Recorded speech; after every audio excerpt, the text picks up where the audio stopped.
صاحب جمال و یا سید البشر بے وجہ کا منیر لقد نور القمر لا يمكن ثناء كما كان حقه بعد از خدا بزرگ تو ہی قصہ مختصر. حاضرین محفل ساڈے اج دا اکٹھ ہے جڑا یورپ کفار یہود سانو آئے روز ساری دل آزاری کرتے رہے. اس سلسلے میں رستہ میاں خان اور اہل علاقہ اج آدھے قرآن کی حفاظت واسطے نبی پاک دی ناموس اور قرآن دی ناموس واسطے باہر نکلے ہیں. تو بلا تاخیر میں تلاوت قرآن مجید کے لیے دعوت دوں گا حافظ قاری احمد رضا صاحب. اعوذ باللہ من الشیطان الرجیم بسم اللہ الرحمن الرحیم والضحى والليل إذا سجى ما ودعك ربك وما قلى وللآخرة خير لك من الأولى ولسوف يعطيك ربك فترضى. صدق الله العظيم. صلی اللہ علیہ یا رسول اللہ وسلم علیک یا حبیب اللہ. دشمن کھٹا نہ پائے گا عظمت قرآن کی. دشمن کھٹا نہ پائے گا عظمت قرآن کی. کرتا ہے حق تعالی حفاظت قرآن کی. کرتا ہے حق تعالی حفاظت قرآن کی. موجود ہے کہ ہم تمہیں کاٹ کے رکھ دیں گے. ہمارا شروع سے بیانیہ یہ ہے, ہمارا منشور یہ ہے, ہمارا عقیدہ یہ ہے کہ شروع سے لے کے آخر تک جس نے عزت پائی حضور کے صدقے سے پائی. جس چیز کی نسبت حضور کے ساتھ ہوئی وہ عزت پاری ہو گئی. جو بندہ کامیاب ہونا چاہتا ہے, جو عزت حاصل کرنا چاہتا ہے, وہ قرآن کے ساتھ جڑ جائے. وہ بندہ دنیا میں بھی عزت پائے گا, قبر میں بھی عزت پائے گا, حشر میں بھی عزت پائے گا. تو ہم پورے عالم کفر کو یہ پیغام دینا چاہتے ہیں کہ ہم تمہیں کاٹ کے رکھ دیں گے. ہم یہ مقدسات اسلام کی گستاخیاں بالکل بھی برداشت نہیں کریں گے. آج عالم کفر کو یہ پیغام پہنچا دو کہ من سب نبیشن, من سب نبیشن, من سب نبیشن, من سب نبیشن. ہم عظمت قرآن کی, ہم عظمت قرآن کی. یا رسول اللہ لبیک لبیک لبیک یا رسول اللہ لبیک لبیک لبیک یا لبیک لبیک لبیک یا رسول اللہ لبیک لبیک لبیک یا رسول اللہ. حامداً ومصليا أما بعد أعوذ بالله من الشيطان الرجيم بسم الله الرحمن الرحيم إنا نحن نزلنا الذكر وإنا له لحافظون. صدق الله مولانا العظيم. پڑھیے الصلاة والسلام عليك يا سيدي يا رسول الله, الصلاة والسلام عليك يا سيدي يا حبيب الله. کیوں نہ ہو ممتاز اسلام دنیا بھر کے دینوں میں, کیوں نہ ہو ممتاز اسلام دنیا بھر کے دینوں میں, وہاں مذہب کتابوں میں, یہاں قرآن سینوں میں. اللہ تعالیٰ کی حمد و ثنا کے بعد بارگاہ رسالت میں ہدیہ درود و سلام پیش کرنے کے بعد حضرات گرامی قدر, آج کا ہمارا یہ احتجاج, یہ ریلی, آپ سب جانتے ہیں کہ عید کے دن سویڈن کے ملک کے اندر اللہ کے کلام کے ایک نسخے کو جلایا گیا, جس کی وجہ سے مسلمانوں کے جذبات مجروح ہوئے, مسلمانوں کے دل زخمی ہیں. یاد رکھیں یہ غلیظ انسان اس قرآن کی عظمت کام کر سکتے ہیں جس کی حفاظت کا ذمہ خود خدا نے لیا ہے، جس کی حفاظت کا ذمہ خود خلق کائنات نے لیا ہے۔ یہ سویڈن ختم ہو جائے گا، یہ کفار ختم ہو جائیں گے۔ یہ کو کہتی ہے بیٹا اذان شروع کرو، بیٹا شروع کرتا ہے اللہ اکبر اللہ اکبر، اسے شہید کر دیا جاتا ہے۔ بیٹے کا لاشا تڑپ رہا ہے، ماں ماتم نہیں کرتی، دوسرے بیٹے سے کہتی ہے بیٹا آگے سے تم شروع کرو، اذان میں وقفہ نہیں ہونا چاہیے۔ دوسرا شہید ہوتا ہے، تیسرا شروع کرتا ہے، وہ بھی شہید ہو جاتا ہے، حتیٰ کہ اس کے 8 بیٹے شہید ہو جاتے ہیں۔ اذان کا کلمہ بھی آخری ہے، اس کا بیٹا بھی آخری ہے۔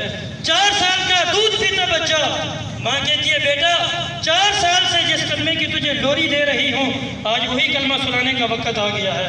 دودھ پیتا بچہ ٹیلے کے اوپر کھڑا ہو کے کہتا ہے لا الہ الا اللہ۔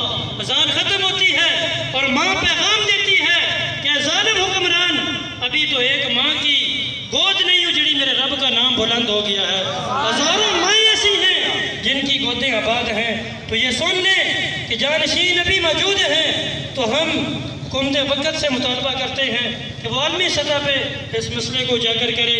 اللہ تعالی ہم سب کو، اور دوسرا ہمارے لیے پیغام یہ ہے کہ جس طرح وہ قرآن کی بے حرمتی کر رہے ہیں، ہم بڑھ چڑھ کے قرآن مجید کے ساتھ محبت کریں، قرآن سے اپنا تعلق قائم کریں، اپنے سینوں کے اندر قرآن کو بسائیں، ہماری اولاد اپنے سینوں کے اندر قرآن کو بسائے۔ دوسرا یہ بھی کہ ہم قرآن سے محبت کرتے ہیں، قرآن سے محبت ہمارے ایمان کا حصہ ہے، لیکن وہی قرآن اگر ہمیں نالیوں سے ملے، وہی قرآن ہمیں بازاروں سے ملے، وہی قرآن ہمیں نہروں سے ملے، تو ہمیں اس پر بھی سوچنے کی ضرورت ہے کہ ہم نے ہر حوالے سے قرآن مجید کی حفاظت کرنی ہے۔ اللہ تعالیٰ عمل کی توفیق عطا فرمائے۔ تو اب میں اظہار خیال کے لیے دعوت دیتا ہوں حضرت علامہ مولانا پروفیسر قاری محمد شفیع فریدی صاحب۔ نعرہ تکبیر، نعرہ اسلام یا مقدسات دین، ان میں سے کسی بھی چیز کی گستاخی ہم کبھی بھی برداشت نہیں کر سکتے۔ اگلی بات میں یہ عرض کرنا چاہتا ہوں کہ اللہ تعالیٰ کے لاریب کلام پاک نے قرآن پاک کے پہلے پارے کے اندر اللہ تعالیٰ نے ارشاد فرمایا کہ تم جو کہتے ہو کہ یہ لاریب کلام پاک کسی بشر کا بنایا ہوا ہے تو تم لاؤ اس کی مثل کوئی آیت۔ قرآن پاک کے 12ویں پارے میں اللہ تعالیٰ پھر ارشاد فرماتا ہے اس جیسی کوئی صورتیں تم بھی بنا کر لے آؤ۔ اگر تم کہتے ہو کہ یہ کسی بشر کا بنایا ہے، آج کفار کا، آج مشرکین کا، یہود و نصارہ کا یہ اوچھے ہتھکنڈے کرنا اور قرآن پاک کی گستاخی کرنا یہ بتا رہا ہے کہ اللہ رب العزت کا وہ ازل سے کیا ہوا ابد تک کا چیلنج، اس کو یہ نہ قبول کر سکتے ہیں نہ اس کا مقابلہ کر سکتے ہیں۔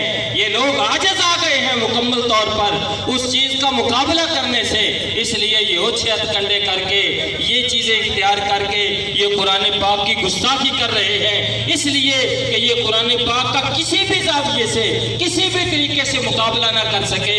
نہ قرآن آج سے 6 مہینے پہلے بھی اسی سویڈن کے اندر قرآن پاک کی شان میں گستاخی کی گئی، آج 6 مہینے کے بعد بھی پھر تم نے اس کی شان میں گستاخی کی۔ میں پوچھنا چاہتا ہوں اپنے ملک کے حکمرانوں سے، اگر تم نے اس وقت اچھے طریقے سے اس کا جواب دیا ہوتا، سویڈش حکومت سے پوچھنا چاہتا ہوں اگر تم نے اس وقت اس کا اچھے طریقے سے کوئی سطح باب کیا ہوتا، عالمی اداروں سے پوچھنا چاہتا ہوں اگر تم اس وقت کوئی بندوبست اس کا کرتے، میں اقوام متحدہ سے پوچھنا چاہتا ہوں اگر تم کوئی اس وقت مضبوط قانون بناتے تو ہر روز آئے دن 6 مہینے 3 مہینے یا کسی سال کے بعد کوئی حکمران اس کی اجازت نہ دیتا، کسی ملک کے اندر ایسا نہ کیا جاتا، کسی باشندے کی دوبارہ جرأت نہ ہوتی۔ آخر کیوں بار بار یہ ہوتا ہے؟ اس لیے کہ ہم خود کمزور بنے بیٹھے ہیں، ہماری حکومتیں کمزور ہیں، اسلام کا دفاع کرنا نہیں جانتی، سارے کے سارے لوگ اپنے پیٹ کو کو دیکھتے ہیں, اپنی کرسیوں کو دیکھتے ہیں. عوام اہل سنت, عوام مسلمان عوام اس بات کو بھلائے نہیں بلکہ ان چیزوں کو یاد رکھے. جو اسلام کے شاعر کی حفاظت نہیں کر سکتے وہ ہمارے حکمران نہیں ہو سکتے. جو شاعر اسلام کی حفاظت نہیں کر سکتے, جو مقدسات اسلام کی حفاظت نہیں کر سکتے, وہ ہمارے حکمران نہیں ہو سکتے. ہم کہتے ہیں ہم یہاں پر کھڑے ہو کے احتجاج کر رہے ہیں, حکمران کہتے ہیں ہم بھی احتجاج کر رہے ہیں. اور تمہارے میں اور ہمارے میں فرق کیا رہا؟ ہم تو عوام ہیں, ہم تو کمزور ہیں, ہم تو تمہاری اجازت کے طالب ہیں. اگر تم اتنے کمزور ہو کہ تم بھی ہماری طرف صرف الفاظ سے ہی مذمت کر سکتے ہو تو پھر حکومت میں بیٹھنا تمہارا کام نہیں. تمہیں چاہیے کہ جس طریقے حکومتی سطح پر, جس طریقے حکومتی سطح پر اور حکومتی معاونت میں یہ گستاخی کی گئی, تمہیں طور پر ان چیزوں میں ناکام ہے.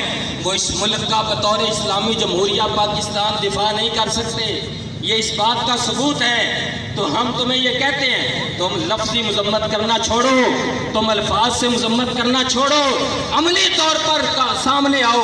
اس نے عملی طور پر انہوں نے پہلے قرآن پاک کے اوراق کو شہید کیا, ان کی بے حرمتی کی, اس کے بعد انہوں نے جلایا. وہاں کا امام مسجد جو تھا وہ چیختا رہا, چلاتا رہا کہ مسلمانوں کے جذبات کو اس طرح مجروح نہ کرو. نہ پولیس نے, نہ کسی ادارے نے, نہ حکومت نے اس کی بات سنی, کسی نے اس کی بات نہیں سنی. اور اس کو, اس دندناتے ہوئے اس چوڑے چماڑ کو, اس کو یہ اجازت دے دی کہ وہ جو مرضی کرتا پھرے. ہم حکمرانوں سے یہ درخواست کرتے ہیں یا تو اچھے طریقے اس کا سد باب کیا جائے, یا جو اسلام کا جذبہ حقیقی طور پر اپنے دلوں کے اندر رکھنے والے مسلمان ہیں ان کو اس بات کی اجازت دی جائے, ان کو وہاں جانے دیا جائے. ہم اللہ کے فضل سے خود ہی دیکھ لیں گے.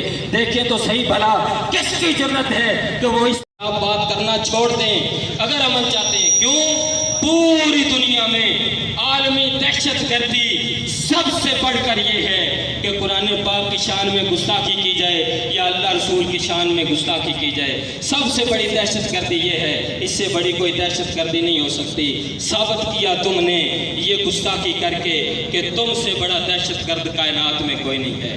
مسلمانوں پر تم صرف الزام تھوپتے ہو, اصل دہشت گرد تم ہی ہو اس زمانے کے. تمہیں چاہیے کہ تم اس کے حقوق کو دیکھو, اس کو پڑھو. قرآن پاک جس کے ساتھ تم گستاخی کرتے ہو اس کو پڑھ کے تو دیکھو. اگر یہ تمہاری بھی عزت کی بات نہ کرے تو پھر کہنا, اگر یہ تمہارے لیے بھی انصاف کی بات نہ کرے تو پھر کہنا, اگر تمہارے ملک کی بھی یہ جناب ترقی کی بات نہ کرے تو پھر کہنا. جب تم مطمئن ہو جاؤ قرآن پاک کے اصول پہ, دنیا گواہ ہے آج تک جس شخص نے قرآن پاک سے محبت کی ہے, جس نے اس کا مطالعہ کیا ہے, اس قرآن پاک نے اس کو اسلام سے نواز دیا. تم بھی پڑھ کے دیکھ لو, اگر یہ قرآن پاک نوازے تمہیں اسلام سے تو پھر تم خود بخود ہی ہٹ جاؤ گے اور سیدھی راہ کے تم بھی طالب بن جاؤ گے. اور اگر اس کے اندر کوئی کمزوری پاؤ تو پھر ہمیں کہنا. اللہ تعالیٰ ہمیں ان باتوں کو سمجھنے کی توفیق عطا فرمائے. اللہ ہمیں بھی یہ توفیق عطا فرمائے کہ جو قرآن پاک کے حقوق ہیں اس کو صحیح پڑھنے کے, صحیح سمجھنے کے, صحیح عمل کرنے کے, ہر طریقے سے اس کی حفاظت کرنے کے اللہ ہمیں بھی ان کو ادا کرنے کی توفیق عطا فرمائے. اور جس طریقے حقوق ہیں اس کے مطابق زندگیاں گزارنے کے, ہم اس کے مطابق, میں پہلے عرض کر رہا تھا, اس کے مطابق اپنے معاشرے کو سدھار لیں. یقین جانے اس سے بڑا مضبوط پیغام اور کوئی نہیں جائے گا مغرب کو. ان کو پتہ چل جائے گا یہ لوگ بڑی محبت کرتے ہیں قرآن پاک سے.